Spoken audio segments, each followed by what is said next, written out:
प्रस्तर युग आदिम मानव। पूरा पाषाण पृथ्वी युग आखेटक खाद्य संग्रह। पृथ्वी 400 करोड़ वर्ष से अधिक पुरानी है। इसकी परत के विकास में 4 अवस्थाएं प्रकट होती हैं। चौथी अवस्था चातुर्क क्वाड्रेंट कहलाती है, जिसके 2 भाग हैं, अतिनूतन यानी प्लास्टोसीन और अद्य यानी होलोसीन। पहला दूसरे से पूर्व 20 लाख और 10,000 वर्ष के बीच था। दूसरा आज से लगभग 10,000 वर्ष पहले शुरू हुआ था। कहा जाता है मानव धरती में प्लास्टोसीन के प्रारंभ पैदा हुआ था। इस समय असली गाय, असली हाथी, असली घोड़ा भी उत्पन्न हुआ था, परंतु लगता है यह घटना अफ्रीका में लगभग 26 वर्ष पहले होगी।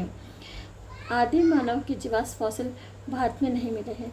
मानव के प्राचीनतम अस्तित्व संकेत द्वितीय हिमांतन क्लेशियन काल में बताए जाने वाले संचयों से मिले पत्थरों के औजारों से मिलता है, जिसका काल 2,50,000 ईस्वी पूर्व रखा गया।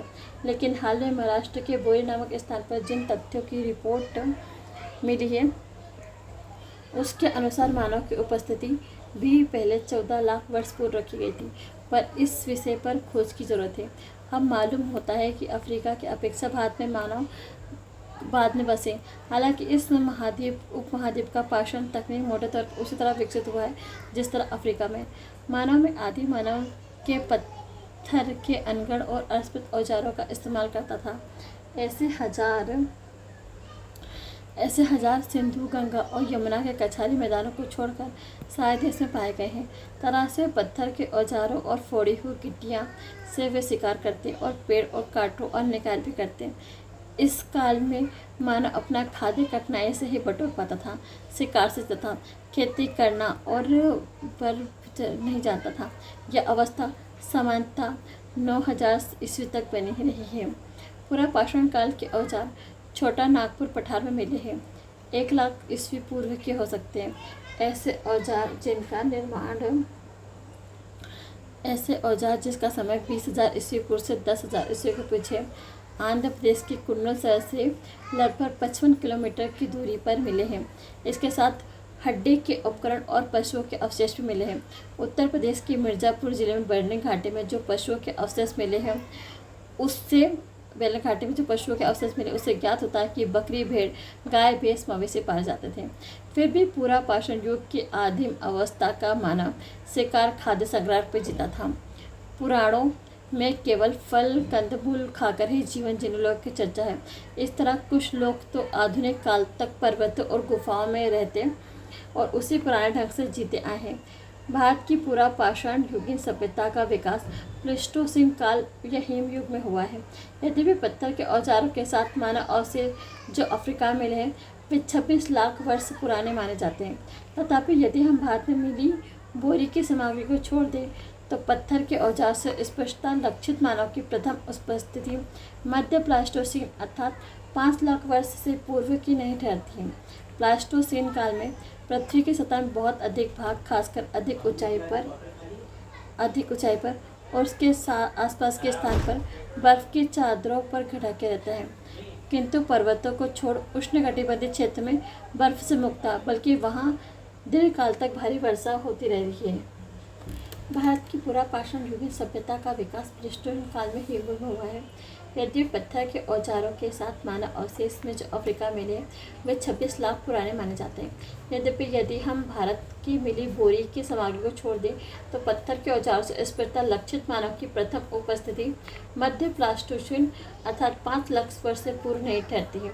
प्लास्टोसीन काल में पृथ्वी की सतह का बहुत अधिक भाग, खासकर अधिक ऊंचाई पर उसके आसपास के स्थान बर्फ और चादरों से ढका हुआ था, किंतु पर्वतों को छोड़कर उष्णकटिबंधीय क्षेत्र बर्फ से मुक्त था, बल्कि वहाँ दीर्घकाल तक वर्षा होती रही है।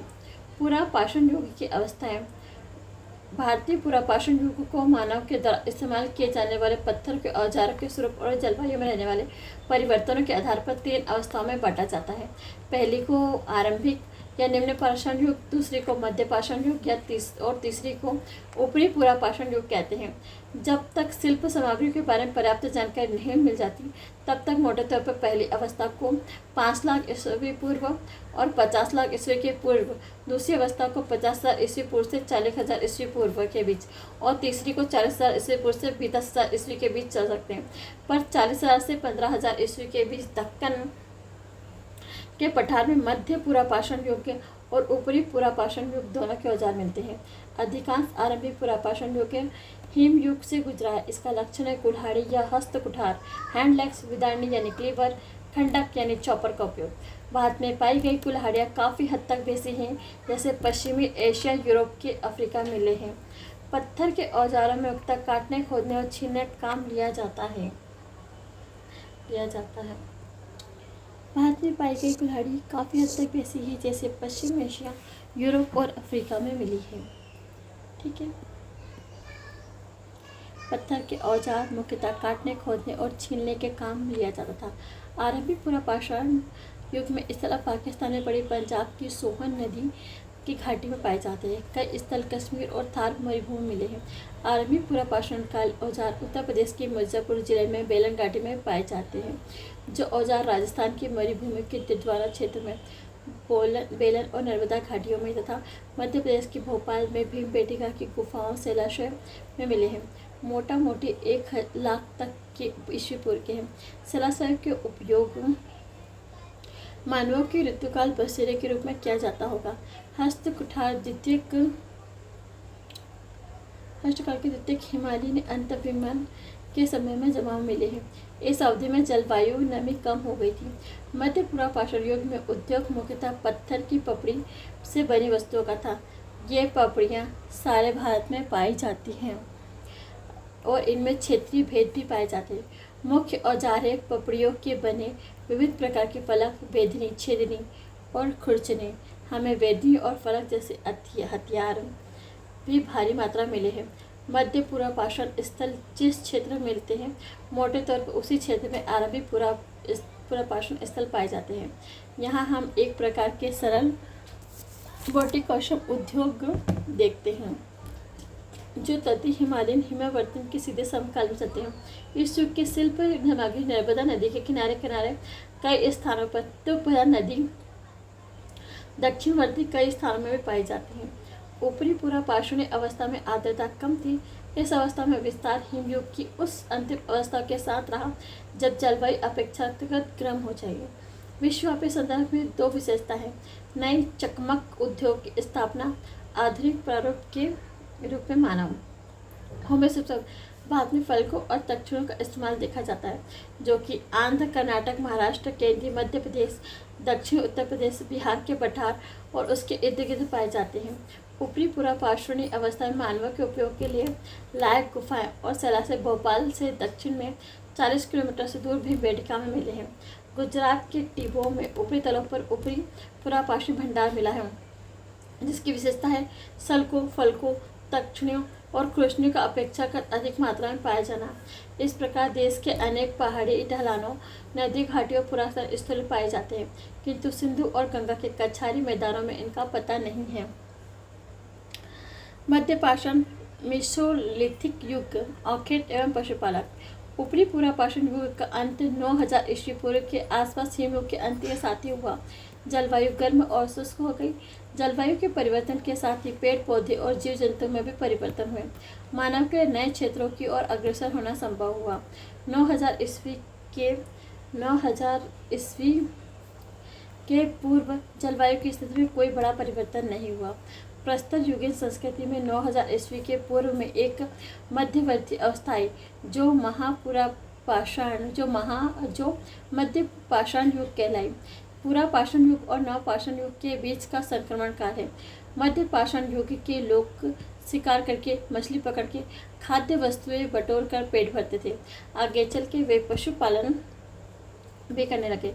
इनमें शुरू के 3 पेशे पुरापाषाण युग से चले आ रहे और अंतिम पेशा नवपाषाण संस्कृति से जुड़ा है। मध्य पाषाण युग के विशिष्ट औजार है सूक्ष्म पाषाण और पत्थर के बहुत छोटे औजार माइक्रोलिथिक्स। मध्य पाषाण स्थल राजस्थान, दक्षिण उत्तर प्रदेश, मध्य और पूर्वी भारत में काफ़ी मात्रा में पाए जाते हैं तथा दक्षिणी भारत में कृष्णा नदी के दक्षिण में पाए जाते हैं। इनमें से राजस्थान में बागौर स्थल का उत्खनन भली भांति हुआ। यहाँ सुस्पष्ट सूक्ष्म पाषाण फलकों का उदय था। यहाँ के निवासियों की जीविका शिकार और पशुपालन से चलती थी। इस स्थल पर बस्ती ईसा पूर्व 5वीं शताब्दी के प्रारंभ में 5000 वर्षों तक रही। मध्य प्रदेश के आदमगढ़, राजस्थान में बागौर पशुपालन का प्राचीनतम साक्ष्य प्रस्तुत करते हैं, जिसका समय लगभग 5000 ईस्वी पूर्व हो सकता है। राजस्थान के एक पुराने नमक झील संभल के जमाव के अध्ययन से प्रतीत होता है कि 7000 से 6000 ईस्वी पूर्व आसपास के पौधे लगाए जाते हैं। अभी तक मध्य पाषाण युग की कुछ ही उपलब्धियों का वैज्ञानिक काल परीक्षण हो पाया है। मध्य पाषाण संस्कृति का महत्व मोटे तौर पर 9000 से 4000 ईस्वी तक बना रहा है। इसमें संदेह नहीं है कि नव पाषाण संस्कृति का मार्ग प्रशस्त किया। प्राचीन कलाकृतियाँ। पूरा पाषाण और मध्य पाषाण युग के लोग चित्र बनाते थे। प्राग ऐतिहासिक कलाकृतियों तो कई स्थानों में पाई जाती, परंतु मध्य प्रदेश की भीमबेटका स्थल अद्भुत है। ये भोपाल से 45 किलोमीटर दूर दक्षिण पूर्व स्थित है। ये 10 किलोमीटर दूर में बिखर कर 500 से अधिक चित्रित गुफाएं हैं। इन गुफाओं के चित्र पूरा पाषाण काल से मध्य पाषाण काल तक बने हुए हैं। कुछ श्रृंखलाओं में हाल के समय तक के हैं, परंतु अनेक गुफाएं मध्य पाषाण काल के लोगों से समृद्ध हैं। बहुत सारे पशु पक्षी और मानव चित्रित थे। स्पष्टतः इन कलाकृतियों में चित्रित अधिकांश पशु वे हैं जिनका शिकार जीवन निर्वाह के लिए किया जाता है। अनाज पर जीने वाले परचिंग पक्षी और आरंभिक चित्रों में नहीं पाए जाते, क्योंकि ये चित्र अवश्य आखिर खाद्य संग्रह पर आश्रित अर्थव्यवस्था से समृद्ध होंगे। बड़ी रोचक बात है कि मिर्जापुर जिले में अवस्थित बेलन घाटी में विंध्य पर्वत के उत्तरी छोर पर पूरा पाषाण काल की तीनों अवस्थाएं एक के बाद एक पाई जाती हैं। इसके बाद लगातार मध्य पाषाण कालीन और नव पाषाण अवस्था पाई जाती हैं। यही बात नर्मदा घाटी के मध्य भाग में है, किंतु इन क्षेत्रों में नव पाषाण संस्कृति मध्य पाषाण परंपरा के बाद आती है। यद्यपि यह परंपरा लौह युग के आरंभ तक अर्थात 1000 ईस्वी पूर्व तक चलती रहती है। नव पाषाण नियोलिथिक युग के खाद्य उत्पादक। विश्व स्थित संदर्भ में नव पाषाण युग 9000 ईस्वी के प्रारंभ में होता है। भारतीय उपमहाद्वीप में नव पाषाण युग ऐसी बस्ती मिली है जिसका समय लगभग 7000 ईस्वी पूर्व बताया जाता है। ये पाकिस्तान के बलूचिस्तान प्रांत में अवस्थित मेहरगढ़ में है। आरब में 5000 ईस्वी पूर्व पहले इस स्थान पर लोग मध्यभाण का उपयोग नहीं करते थे। विंध्य पर्वत के उत्तरी पृष्ठ पर लगाए गए कुछ नव पाषाण स्थलों में 5000 ईस्वी तक का पुराना बताया जाता है, किंतु सामान्यतः दक्षिण भारत में पाई जाने वाली नव पाषाण 2500 ईस्वी पूर्व से अधिक पुरानी नहीं है। भारत के कुछ दक्षिणी और पूर्वी भागों में ऐसे स्थल महज 1000 वर्ष पुराने हैं। इस युग के लोग पालीदार पत्थरों के प्रयोग करते थे और वे खास तौर पर पत्थर की कुल्हाड़ियों का इस्तेमाल किया करते थे। ये कुल्हाड़ियाँ देश के पहाड़ी इलाकों के अनेक भागों में विशाल मात्रा में पाई गई हैं। काटने के लिए इस औजार में लोग कई तरह से काम लेते थे तथा पौराणिक कथाओं में परशुराम तो कुल्हाड़ी से लड़ने वाले महान योद्धा थे। नवपाषाण युग के निवासियों के द्वारा अवहत कुल्हाड़ियों के आधार पर हम उनकी बस्तियों के 3 महत्वपूर्ण क्षेत्र देखते हैं: उत्तर पश्चिमी, उत्तर पूर्वी और दक्षिणी। उत्तर पूर्वी समूह नवपाषाण औजारों में वर्गधार की आयताकार कुल्हाड़ियाँ हैं।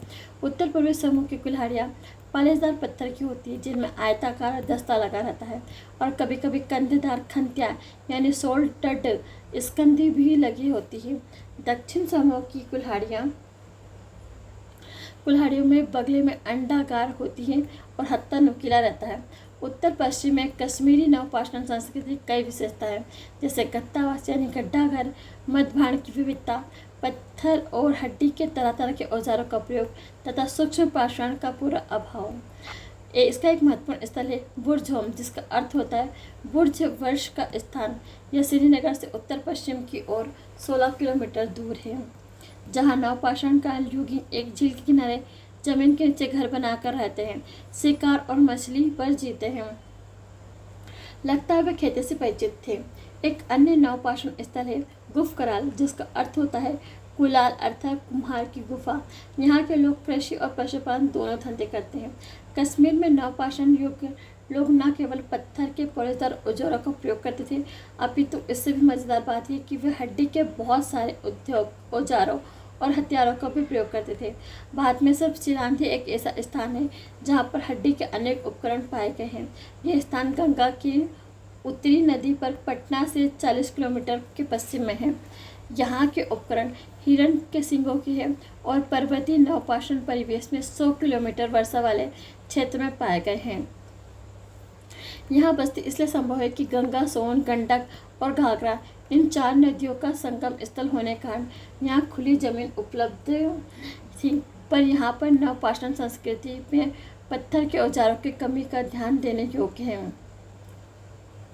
बुर्ज होम के लोग रूखड़े दूसरे मडभांडों का प्रयोग करते हैं। रोचक बात है कि यहाँ पर कब्रों में पालतू कुत्ते भी अपने मालिकों के शवों के साथ दफनाए जाते थे। पालतू कुत्तों को उनके मालिकों के कब्रों में दफनाने की प्रथा भारत के अन्य किसी भाग में नवपाषाण युग लोगों में शायद नहीं थी। बुर्ज होम वास स्थान की सबसे पूर्व की तिथि 27 ईस्वी पूर्व है, किंतु चिराग में मिली हड्डियों की तिथि 2000 ईस्वी पूर्व के बहुत पहले की नहीं रखी जा सकती है और संभवतः यहाँ औजार पछेती नवपाषाण काल के हैं। नवपाषाण युग के लोगों का दूसरा समूह दक्षिण एशिया में गोदावरी नदी के दक्षिण में रहता है। वे लोग आमतौर पर नदी के किनारे ग्रेनाइट की पहाड़ियों के ऊपर पठारों में रहते बसते थे। वे पत्थर की कुल्हाड़ियों का कई तरह से प्रस्तर फलकों का भी प्रयोग करते थे। पक्की ईंटों की मूर्तिकाओं फिंगरिंग्स से प्रकट होता है कि वे बहुत से जानवर पालते थे। उनके पास गाय, बैल, भेड़, बकरी होती थी। वे सिलबट्टे का प्रयोग भी करते थे, जिससे प्रकट होता है कि वे अनाज पैदा करना जानते थे। तीसरा क्षेत्र जहाँ नवपाषाण युग के औजार मिले हैं असम की पहाड़ियों में पड़ता है। नवपाषाण औजार भारत की उत्तर पूर्व सीमा पर मेघालय की गारो पहाड़ियों में भी पाए गए हैं। इसके अतिरिक्त हम विंध्य के उत्तरी प्रदेशों, मिर्ज़ापुर, इलाहाबाद जिलों में कई नवपाषाण स्थल पाते हैं। इलाहाबाद जिले में नवपाषाण स्थलों के विषय में बतलाया गया है। यहाँ ईसा पूर्व 6वीं शताब्दी में चावल का उत्पादन होता था। जिन नए नवपाषाण स्थलों या नवपाषाण परतों वाला स्थलों का उत्खनन हुआ उनमें प्रमुख है कर्नाटक में मस्की, ब्रह्मगिरी, हल्लूर, कोडकलर, पुटलिहल, संगेनकल्लू, टी नरसिंहपुरम और तक्केनकोटम। तमिलनाडु में पेमपल्ली, उतनूर, आंध्र प्रदेश में का महत्वपूर्ण नवपाषाण स्थल है। जान पड़ता है दक्षिण भारत में नवपाषाण अवस्था 2000 से 1000 ईस्वी तक जारी रही। कर्नाटक में पिकलीहल के नवपाषाण निवासी पशुपालक थे। गाय, बैल, बकरी, भेड़ आदि पालते थे। वे खंभे और खूंटे गाड़ कर मवेशी के बाड़े बनाते थे और बीच में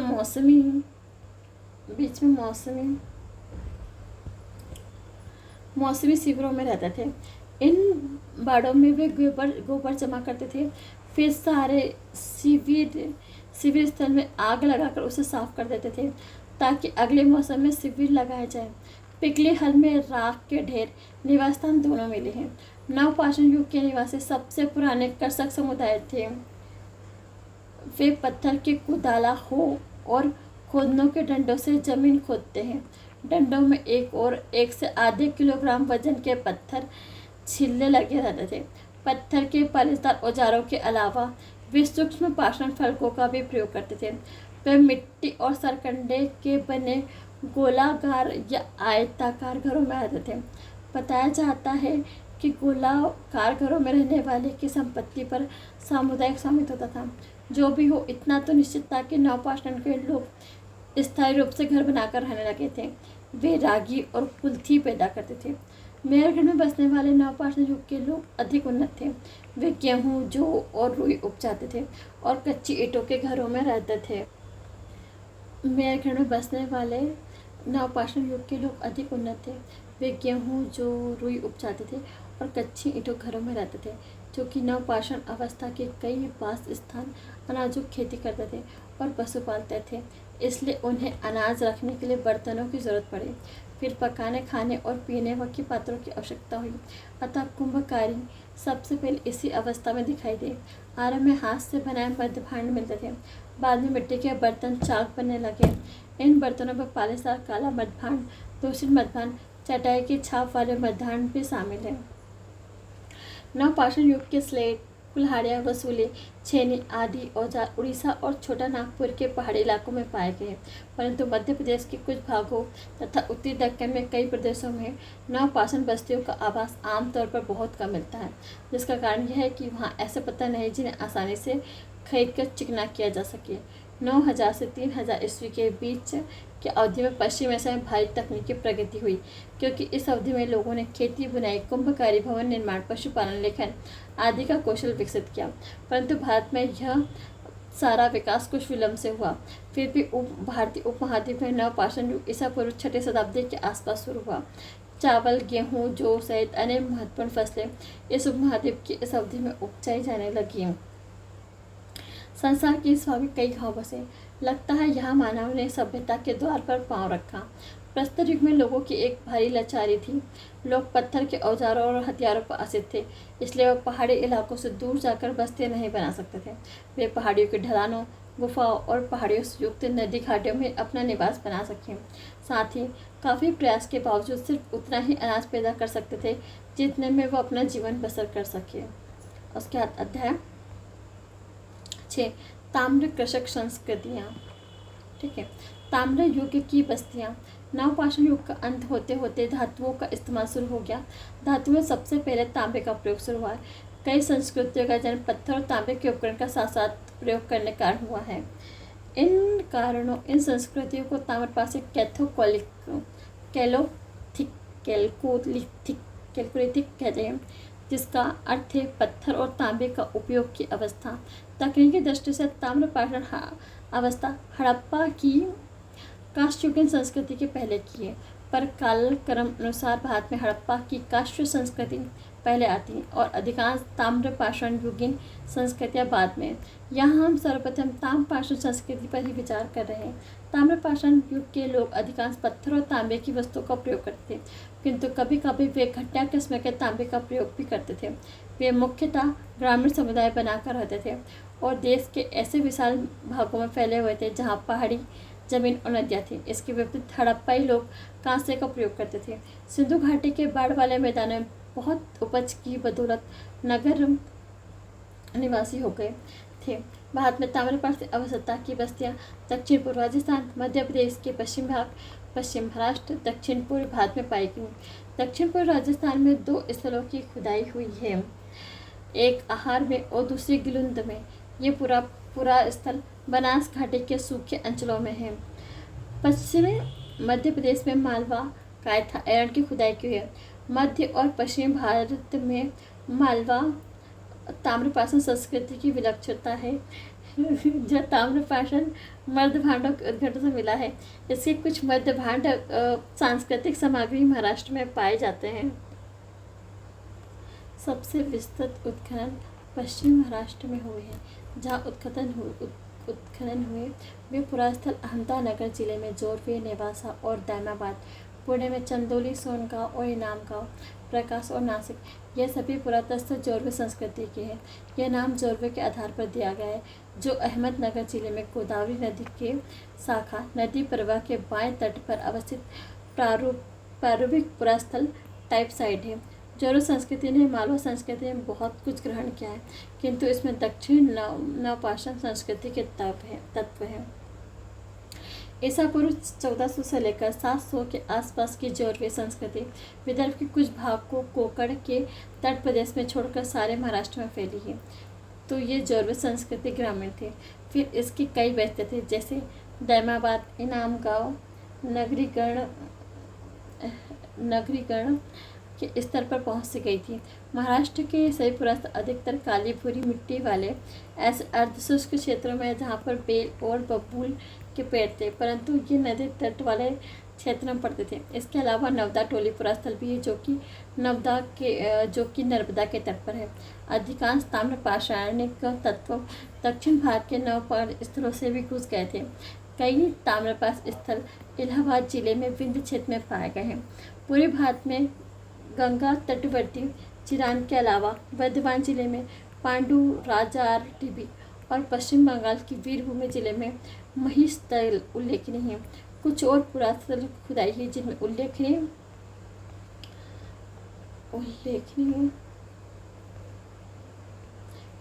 है बिहार में सोनवार, सोनपुर, ताराडीह और उत्तर प्रदेश में खेराडीह और नरहन।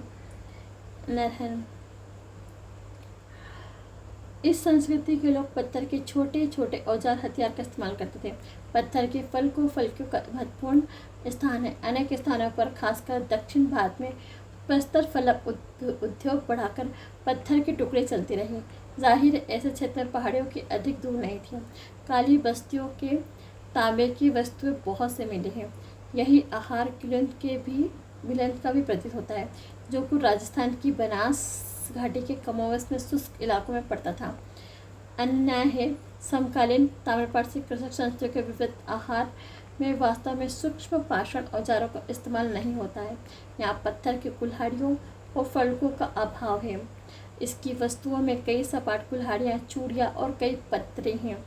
ये सभी तांबे की हैं। हालांकि एक चादर कांसे की पाई गई है। तांबा पास ही उपलब्ध था। आहार के लोग शुरू से धातु कर्म जानते थे। आहार का प्राचीन नाम ताम्रवती अर्थात तांबा वाली जगह है। आहार संस्कृति काल 2100 से 1500 ईस्वी के बीच कहीं रखा है और गिलुन जैसे उस संस्कृति का स्थानीय केंद्र माना जाता है। गिलुन में तांबे के टुकड़े ही मिलते हैं। यहाँ एक प्रस्तर फलक उद्योग पाया जाता है। महाराष्ट्र के जोरवे और चंदौली में सपाट आयताकार कुठार पाए गए हैं। चंदौली में तांबे की छेनी मिली है। ताम्रपाषाण काल के लोग विभिन्न प्रकार के मृत भांडों का व्यवहार करते थे। इनमें से एक किस्म के बर्तन काले व लाल रंग के थे और लगता था इनका प्रयोग 2000 ईस्वी पूर्व व्यापक तौर पर होता आया है। ये चाकू भी बनते थे और कभी कभी इन पर सफ़ेद रेखिक आकृतियाँ बनी रहती थी। ये बात केवल राजस्थान, मध्य प्रदेश, महाराष्ट्र के बारे में नहीं, बल्कि बिहार और पश्चिम बंगाल में पाई गई बस्तियों के बारे में भी है। महाराष्ट्र, मध्य प्रदेश, बिहार में रहने वाले लोग टोटी वाले जलपात, घोड़ेदार तशरियाँ और घोड़ीदार कटोरे बनाते थे। ऐसा समझना गलत होगा कि काले व लाल मृदभांड का व्यवहार करने वाले सभी लोग एक ही संस्कृति थे। महाराष्ट्र, मध्य प्रदेश, राजस्थान वाले मृदभांड चित्रित थे हैं और पूर्वी भारत में ऐसे मृदभांड बहुत कम मिलते हैं। दक्षिण पूर्व राजस्थान, पश्चिम मध्य प्रदेश, पश्चिम महाराष्ट्र अनंत रहने वाले ताम्रपाषाण लोग मवेशी पालते थे और खेती करते थे। गाय, भेड़, बकरी, सुअर, भैंस रखते थे और हिरण का शिकार करते थे। ऊँट के भी अवशेष मिले हैं। सामान्यतः वे घोड़े से परिचित नहीं थे। कुछ अवशेषों की पहचान घोड़े व गधे या जंगली गधों के अंग के रूप में की है। लोग गौमांस तो अवश्य खाते थे, किंतु सुअर का मांस अधिक नहीं खाते थे। ध्यान आकर्षण बात यह है कि लोग गेहूँ और चावल उपजाते थे। इन मुख्य अनाजों के अतिरिक्त बाजरे की खेती भी करते थे। वे मसूर, उड़द और मूंग आदि कई दलहन, मटर भी पैदा करते थे। लगभग ये सभी अनाज महाराष्ट्र में नर्मदा नदी के तट पर स्थित नवदा टोली में भी पाए गए हैं। खुदाई के परिणाम स्वरूप इतने सारे अनाज भारत में किसी भी स्थान पर शायद ही नहीं मिले हैं। नवदा टोली के लोग बेर और अलसी भी उपजाते थे। दक्कन में काली मिट्टी, कपास की पैदावार होती थी। निचले दक्कन में रागी, बाजरा और इस तरह के अन्य अनाजों की खेती होती थी। पूर्वी भारत में बिहार और पश्चिम बंगाल में मछली पकड़ने के कांटे यानी बंसी मिले हैं। हम चावल भी पाते हैं। मालूम होता है कि मछली और भात पूर्वांचल के लोगों का आहार था, जो देश के उस भाग में आज भी प्रचलित भोजन है। राजस्थान की बनास घाटी में अधिकांश बस्तियां छोटी हैं, किंतु आहार और गुलंत लगभग 4 हेक्टेयर क्षेत्र फैले हैं। ताम्रपाषाण युग के लोग प्रायः ईंटों से परिचित नहीं थे, जिनका इस्तेमाल कभी कभी होता था। जैसे गुलिंत में 1500 ईस्वी के आसपास यदाकदा अपना घर कच्ची ईंटों से बनाते थे और अधिकतर गीली मिट्टी थोप कर बनाते थे और लगता है कि घरों में छप्पर भी दिए जाते थे। लेकिन आहार के लोग पत्थर के बने घरों में रहते थे। अब पता चलता है कि 2000 जोरवे संस्कृति में गोदावरी का दायमावा सबसे बड़ा है।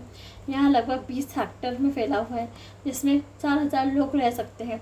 यह पत्थर और मलबे के बुर्जों वाली कच्ची दीवार से घेर कर गढ़ जैसा बनाया प्रतीत होता है।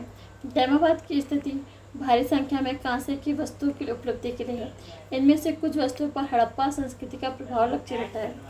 पश्चिमी महाराष्ट्र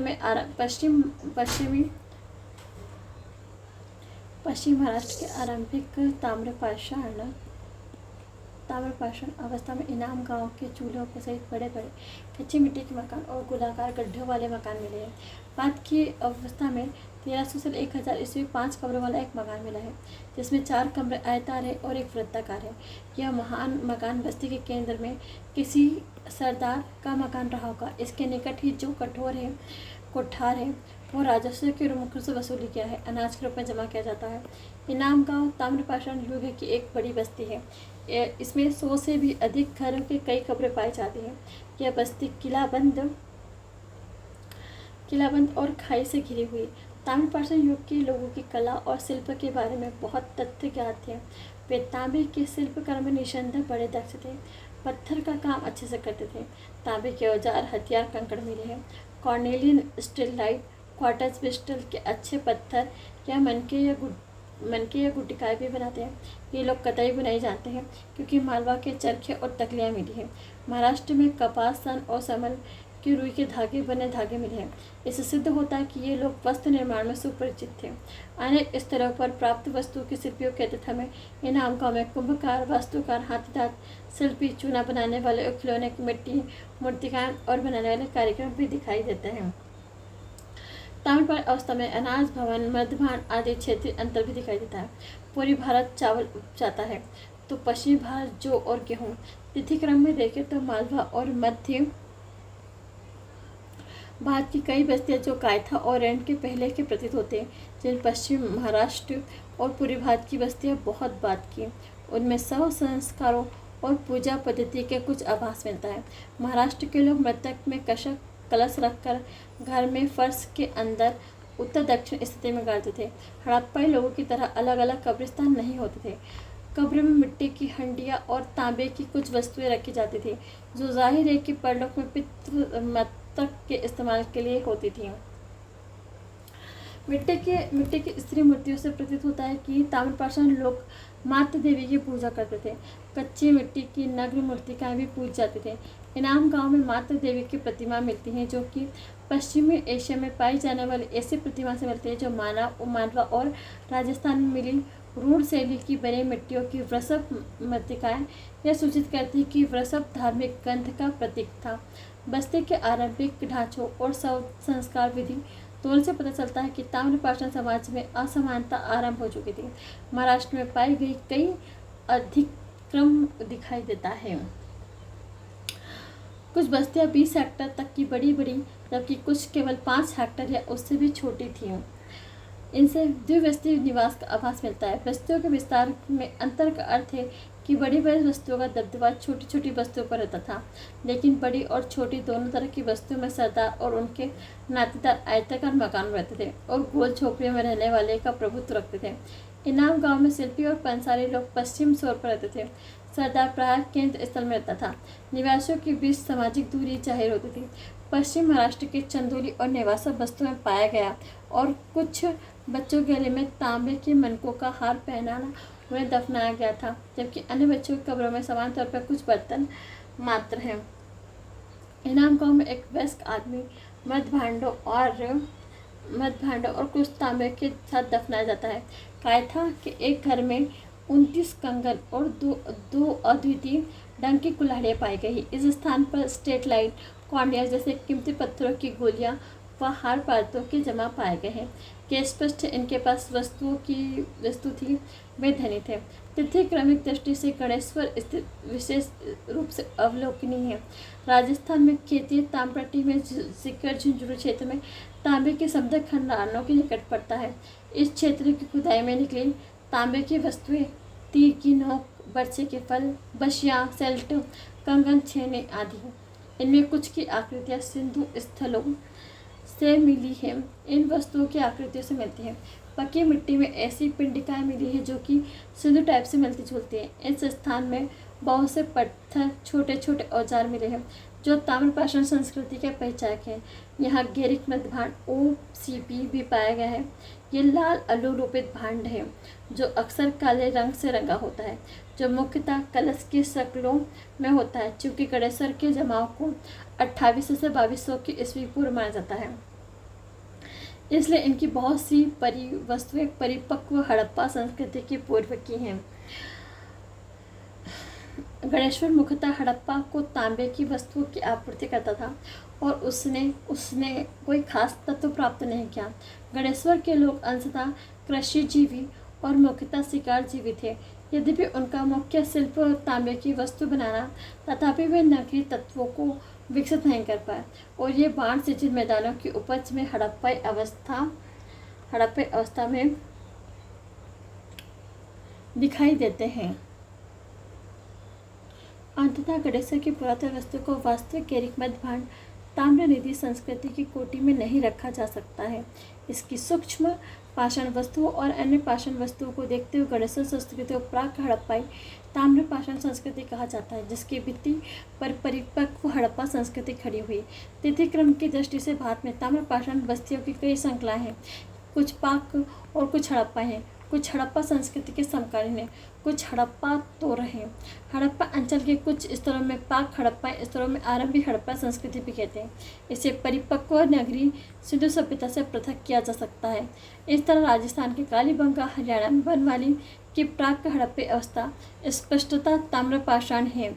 यही बात पाकिस्तान के सिंध राज्य के कोट दीजी के स्थल के बारे में है। पाक हड़प्पाई और हड़प्पा उत्तर ताम्रपाषाण संस्कृतियाँ हड़प्पा संस्कृति की समकालीन ताम्रपाषाण संस्कृतियों भी उत्तरी, पश्चिमी और मध्य भारत में पाई जाती है। एक उदाहरण है कायथा संस्कृति जो कि 2000 से 1800 में, जो हड़प्पा संस्कृति की कनिष्ठ समकालीन है, जिसे मध्य भारत में कुछ प्राक हड़प्पाई लक्षण हैं। साथ में इसमें हड़प्पाई प्रभाव भी दिखाई देता है। इस क्षेत्र में कई हड़प्पा ताम्रपाषाणी संस्कृतियाँ हड़प्पा संस्कृति के नगरीकोत्तर अवस्था में प्रभावित हैं। कई अन्य ताम्रपाषाण संस्कृतियाँ परिपक्व हड़प्पा संस्कृति से उम्र में छोटी होते हुए सिंधु सभ्यता से जुड़ी नहीं हैं, जैसे नवदा तोड़ी, एरन, नायदा में पाई जाने माला संस्कृति हड़प्पा संस्कृति से पृथक मानी जाती है। जोरवे संस्कृति, जो अंशतः विदर्भ और कोंकण को छोड़कर सारे महाराष्ट्र में छाई हुई है, उसके बारे में यह भी सही बात है। देश के दक्षिणी और पूर्वी भाग में ताम्रपाषाण बस्तियां हड़प्पा संस्कृति से स्वतंत्र रही हैं। दक्षिण भारत में ऐसी बस्तियां हमेशा नवपाषाण युगीन बस्तियों के बाद लगातार चलती रही हैं। विंध्य क्षेत्र, पूर्वी उत्तर प्रदेश, बिहार, पश्चिम बंगाल की ताम्रपाषाण बस्तियों से हड़प्पा संस्कृति से असमृद्ध थी। यह स्पष्ट है कि कई प्रकार से प्राक हड़प्पाई ताम्रपाषाण संस्कृतियाँ सिंध, बलूचिस्तान, राजस्थान आदि प्रदेशों में कृषक समुदाय के प्रसार में प्रेरक हुई है। उनमें हड़प्पा की नगर सभ्यता के उदय के लिए अनुकूल अवसर बना। इस प्रसंग में सिंध के आमरी, कोटदीजी, राजस्थान के कालीबंगा, गणेश्वर का भी नाम लिया जा सकता है। प्रतीत होता है कि ताम्रपाषाण युग के कुछ कृषक समुदाय सिंधु के बाढ़ वाले मैदानों की ओर बढ़े, कांसे की तकनीक का ज्ञान प्राप्त किया और नगरों की स्थापना में सफल हुए। भारत के मध्य और पश्चिम भागों में ताम्रपाषाण संस्कृति 1200 ईस्वी पूर्व या 1000 ईस्वी पूर्व आते लुप्त हो गई। केवल जोरवे संस्कृति 7000 ईस्वी तक जीवित रही। फिर भी देश के अन्य कई भागों में ताम्रपाषाण युग के काले व लाल मध्यभांड का बनना ऐतिहासिक काल में ईसा पूर्व की दूसरी सदी तक जारी रहा। परंतु कुल मिलाकर मध्य और पश्चिम भारत की आरंभिक ऐतिहासिक संस्कृति और उनका ताम्रपाषाण संस्कृति के बीच 4 से 6 शताब्दियों का व्यवधान रहा होगा। पश्चिमी भारत और पश्चिम मध्य प्रदेश में ताम्रपाषाण बस्तियों की लुप्त होने के कारण 1200 की ईस्वी के बाद वर्षा में कमी मानी जाती है और मध्य गंगा क्षेत्र में और पश्चिम बंगाली बस्तियाँ बाद तक चलती रहती हैं। ऐसा लगता है कि पश्चिम भारत में ताम्रपाषाण युग के लोग काली चिकनी मिट्टी वाले क्षेत्र में थे, जो सूखे मौसम में जमीन में कोड़ना कठिन होता है, अतः वे अपनी जमीन को खोदने के लिए डंडे के सहारे ज़्यादा दिनों तक टिक नहीं सकती हैं। लेकिन लाल मिट्टी वाले क्षेत्रों में, खासकर पूर्वी भारत में, ताम्रपाषाण अवस्था के तुरंत बाद बिना किसी व्यवधान के लौह अवस्था आ धमकी और उसने धीरे धीरे लोगों को पूरा खेतिहर बना दिया। यही बात मध्य गंगा के मैदानों में स्थित ताम्रपाषाण संस्कृतियों पर लागू होती है। इसी तरह दक्षिण भारत में कई स्थलों पर ताम्रपाषाण संस्कृति ने लोहे का इस्तेमाल करने वाली महापाषाण संस्कृति का रूप ले लिया। ताम्रपाषाण अवस्था का महत्व, जलोढ़ मिट्टी वाले मैदानों और घने जंगल वाले क्षेत्रों को छोड़कर प्रायः देश भर में ताम्रपाषाण संस्कृति के अवशेष मिले हैं। जल और मिट्टी वाले मैदानों में भी जलाशय के किनारे कई ताम्रपाषाण बस्तियां मिली हैं। पर समानता ताम्रपाषाण लोगों की अधिकतर नदी घाटियों पर पहाड़ियों से कम दूरी पर गांव बसाए गए हैं। पर ताम्रपाषाण लोगों ने अधिकतर नदी घाटियों तटों पर पहाड़ियों में कम दूरी पर गांव बसाए। जैसा कि पहले बताया जा चुका है कि लोग सूक्ष्म पाषाणों और पत्थर के अन्य औजारों के साथ साथ तांबे के भी कुछ औजारों का प्रयोग करते थे। जान पड़ता है कि इसमें से अधिकतर लोग तांबे को पिघलाने की कला जानते थे। मध्य गंगा क्षेत्र की ताम्रपाषाण संस्कृति में तांबे के औजार बहुत कम मिलते हैं। पश्चिमी भारत और मध्य भारत की संस्कृति में वह अधिक मिलते हैं। लगभग सभी ताम्रपाषाण समुदाय चाकू पर बने काले व लाल मडभांडों का प्रयोग करते थे। उनके विकास की प्राक्कांश अवस्था को देखते हुए हम पाते हैं कि चित्रित मडभांडों का सबसे पहले इस्तेमाल करने वाले वे ही हैं। खाना पकाने, खाने पीने और सामान रखने के लिए इन भांडों का प्रयोग करते थे। वे लोटा और थाली दोनों का प्रयोग करते थे। दक्षिण भारत में नवपाषाण अवस्था अवलक्षित रूप से ताम्रपाषाण अवस्था में परिणत होगी, अतः इन संस्कृति को नवपाषाण ताम्र संस्कृति का नाम दे दिया। अन्य भागों विशेषकर पश्चिम महाराष्ट्र और राजस्थान में ताम्रपाषाण संस्कृति के लोग बाहर से आकर बसे प्रतीत होते हैं। उनकी सबसे पुरानी बस्तियों में संभवतः मालवा और मध्य भारत में थी, जैसे कायथा, एरंड की बस्तियाँ। पश्चिम महाराष्ट्र को बस्तियाँ बाद में मालूम होती हैं और बिहार और पश्चिम बंगाल की बस्तियाँ तो और भी बाद में बसी हैं। सर्वप्रथम ताम्रपाषाण जनों ने ही प्रायद्वीपीय भारत के बड़े बड़े गांव बसाए और वे नवपाषाण जनों के बारे में जितना ज्ञात है उतना कहीं अधिक अनाज उपजाते थे। विशेषकर पश्चिमी भारत में जो गेहूँ, मूंग और दक्षिणी और पूर्वी भारत में जो चावल पैदा करते थे वो अन्न के साथ मांस मछली भी खाते हैं। पश्चिमी भारत में पशुओं का मांस अधिक चलता था और पूर्वी में पशुओं का मांस अधिक पूर्वी भारत में भोजन में मछली और भात का प्रमुख स्थान था। पश्चिम महाराष्ट्र, पश्चिम मध्य प्रदेश, दक्षिण पूर्वी राजस्थान की बस्तियों में भी अवशेष मिले हैं। मध्य प्रदेश में कायथा और रेण और पश्चिमी महाराष्ट्र में इनाम गांव की बस्तियां किलाबंद हैं। इसके विपरीत पूर्वी भारत में चिरांद और पांडु राजार डिबी की संरचना के अवशेष कम हैं। इनमें सिर्फ खंभों, खाइयों और गोलाकार घरों की जानकारियाँ मिलती हैं। शव संस्कार विधियाँ भिन्न थी। महाराष्ट्र में मृतक उत्तर दक्षिण सीध में रखा जाता था, किंतु दक्षिण में पूर्व पश्चिम और पश्चिम भारत में संपूर्ण समाधान प्रसिद्ध थी, जबकि पूर्वी भारत में आंशिक समाधान फ्रैक्शन बॉयलर प्रसिद्ध था। ताम्रपाषाण संस्कृति की दुर्बलताएं। ताम्रपाषाण लोग के लोग मवेशी पालते थे, उन्हें अपने ही आंगन में बांध कर रखते थे। शायद वे पशुपालन मांस के लिए करते थे। दूध पीने के लिए घी आदि बनाने के लिए उनको धोते नहीं थे। कई जनजातियों के लोग जैसे बस्तर के गोंड मानते थे कि पशुओं का देवल केवल पशुओं के बच्चों के लिए है, इसलिए धोते नहीं थे। इस कारण ताम्रपाषाण के लोग पशुओं का पूरा फायदा नहीं उठा सके और ताम्रपाषाण के लोग मध्य और पश्चिमी भारत की काली मिट्टी, कपास वाले क्षेत्र में रहते थे।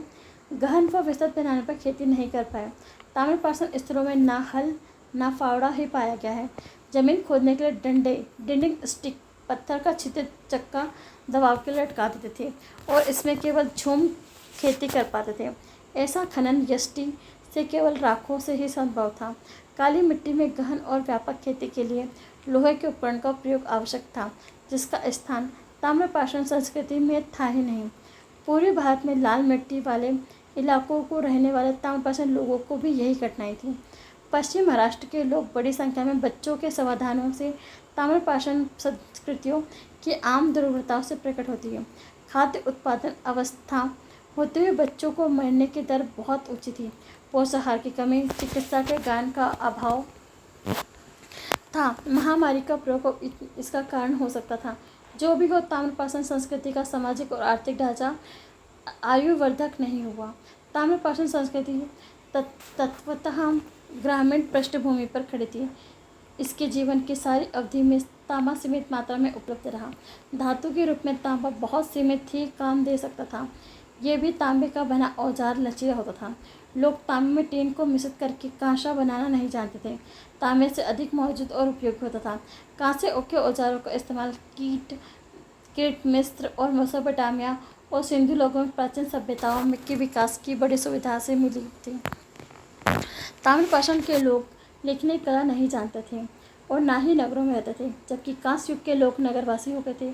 सभ्यता के सभी तत्व हम भारतीय उपमहाद्वीप के सिंधु क्षेत्र के अधिकतर भाग में विद्वान दिखाई पड़ते हैं। अधिकांश ताम्रपाषाण संस्कृतियाँ उम्र में सिंधु घाटी सभ्यता की बात की है। फिर भी ये संस्कृतियाँ सिंधु घाटी सभ्यता के लोगों के उन्नत तकनीकी ज्ञान के कोई ठोस फायदा नहीं उठा पाए। ताम्र निधियाँ और गैर मध्यभान अवस्था। 40 से भी अधिक ताम्र निधियाँ, जिनमें अंगूठी, स्लेट, कुठारी, खड़क, हापुन, सूल आदि जैसे मूर्ति सूरतें आदि चीज़ें हैं। पूर्व में बंगाल और उड़ीसा से लेकर पश्चिम में गुजरात और हरियाणा तक तथा दक्षिण में आंध्र से लेकर उत्तर प्रदेश के विशाल भूभाग पर बिखरी पाई जाती है। सबसे बड़ी निधि मध्य प्रदेश के घुंघरिया से प्राप्त हुई, जिनमें 424 तांबे के औजार और हथियार तथा 102 चांदी की पत्तले पत्थर हैं। इन ताम्र निधियों से लगभग आधी गंगा यमुना दोआब में केंद्रित हैं। अन्य क्षेत्रों में जहाँ तांबे के हारपून, दुसंगी, तलवार और मानव मूर्तियाँ मिलती हैं, ये शिल्प वस्तु कई तरह के काम देती हैं। ये केवल मछली पकड़ने, शिकार करने और लड़ाई लड़ने के लिए नहीं, बल्कि शिल्प कर्म और कृषि कर्म के लिए भी थी। इन उपकरणों में स्वतः सिद्ध होता है कि तांबे के कारीगरों को अच्छी तकनीकी जानकारी प्राप्त हो चुकी थी और वे वस्तुएं खानाबदोश लोगों और आदिम कारीगरों की कृति नहीं हो सकती। पश्चिमी उत्तर प्रदेश के 2 स्थानों से की गई खुदाई में इनमें कुछ गैर मध्यभांड और कच्ची मिट्टी के घर द्वारों के साथ मिली है। एक स्थान में कहीं कहीं पक्की ईंटों के टुकड़े भी पाए गए हैं। खुदाई पत्थरों के औजार मिले। इन बातों से प्रकट होता है कि ताम्र निधियों में पत्थर के औजारों के साथ मिले तांबे के इन उपकरणों का प्रयोग लोग स्थायी जीवन में बिताने के लिए उन उपकरणों, कृषकों और शिल्पियों में थे जो दोआब में एक बड़े भाग में सबसे पहले बसे। अधिकांश गैरिक मध्यभांड स्थल दोआब के ऊपरी हिस्से में पड़ते थे, लेकिन छुटपुट ताम्र निधियों और बिहार अन्य प्रदेशों के पठार के क्षेत्र में मिले हैं। बहुत से ताम्र स्लेट राजस्थान के क्षेत्रों अंचल में भी पाए जाते हैं। गैरिक मध्यभांड संस्कृति का काल 8 वैज्ञानिकों की तिथि निर्धारणों के आधार पर मोटे तौर पर 2000 से 1500 ईस्वी के पूर्व के बीच रखा जाता है। जब गैरिक मध्यभांड बस्तियाँ समाप्त हुई, उस समय लगभग 1000 ईस्वी तक दोआब में कोई खास बस्तियाँ नहीं दिखाई दी। हमें काले व लाल मतदान लोगों की कुछ बस्तियों का अस्तित्व मालूम है, लेकिन उनके पास के अवशेषों का जमाव इतना पतला था कि और पुरातत्व वस्तु इतनी कम थी कि लोगों की सांस्कृतिक साधनों की कोई स्पष्ट और विशिष्ट छवि नहीं मिलती। जो भी हो, दोआब के ऊपरी भाग पर गैरिक मध्यभांड वाले लोगों के उदय के साथ ही बस्ती आरंभ होती है। हरियाणा और राजस्थान की सीमा पर अवस्थित जोधपुरा में गैरिक मध्यभांड का सबसे मोटा जमाव देखा गया है, जो 1.1 मीटर है। फिर भी प्रतीत होता है कि किसी भी स्थान पर ये बस्तियाँ लगभग 100 वर्ष से अधिक नहीं टिकी हैं। न आकार में बड़ी है, न विस्तृत क्षेत्र में फैली है। पता है कि ये बस्तियाँ क्यों और कैसे समाप्त हो गई। कहा जाता है एक विशाल क्षेत्र में बाढ़ आने के बाद उसके वहाँ जल भराव हो जाने के कारण यह इलाका मनुष्य के निवास के लिए अनुपयुक्त हो गया। कुछ विद्वानों के अनुसार गैरिक मध्यभांड के गठन में जो अभी ढीलापन पाया जाता है, वो दीर्घकाल में पानी भरे रहने के कारण हो सकता है। गैरिक मध्यभांड वाले लोग हड़प्पाई लोग के केंद्रीय समकालिक थे और गैरिक मध्यभांड वाले क्षेत्रों में रहते थे। हड़प्पाइयों के क्षेत्र में बहुत दूर नहीं थे, इसलिए हम गैरिक मध्यभांड वाले लोगों और कांसों का प्रयोग करने वाले हड़प्पाई लोगों के बीच कुछ आदान प्रदान का अनुमान कर सकते हैं।